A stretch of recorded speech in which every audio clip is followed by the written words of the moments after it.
Well, I'm so glad to be at my childhood home in Hartsville.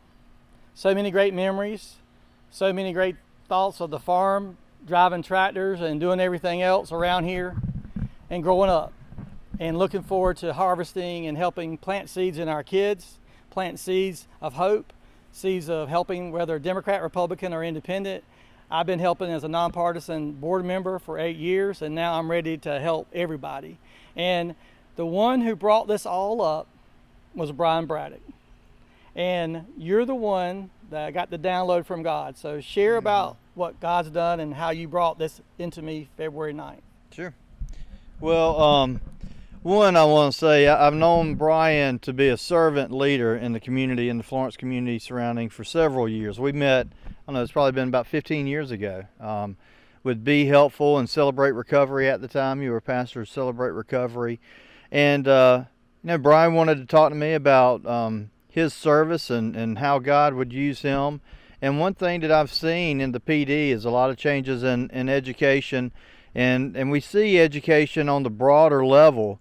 We see people get involved, that have different experiences. They may have statewide experiences. They may have, upper level corporate experiences with education or higher education. But what I saw in Bryan was hands and feet.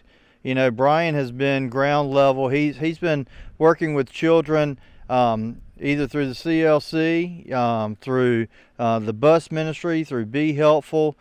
He's taught a couple of my children how to drive, and through the school, and also through the school board. So when I look at Bryan, I see someone who's worked in the school districts and with the students on a very personal level.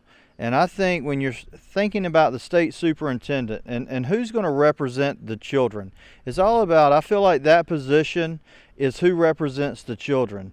I know with Molly Spearman, when she was talking about School District 4 in Timminsville, she was talking about who's speaking for the children. The parents wanted things a certain way. The local politicians wanted things a certain way.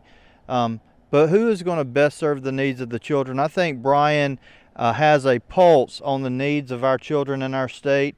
I think he's very aware of the problems and the issues that people face in our school districts, from those who are financially in positions where they may struggle, up to children at all different levels. And so that insight is going to be the voice for them in the state house that I'm looking for. I'm looking for someone who's going to take the children's voice to the state, to the legislature, to the governor, and say, listen, you're saying what you think they need. Let me tell you what I'm hearing from them that they need. And that's why I feel like God put it on my heart to share that with Bryan, and then let him to take this big step of faith and represent the PD area as well. In this state superintendent race, you see people from the big city areas, from Columbia and Charleston and Greenville, but we as a PD community, we need to have representation in the state house.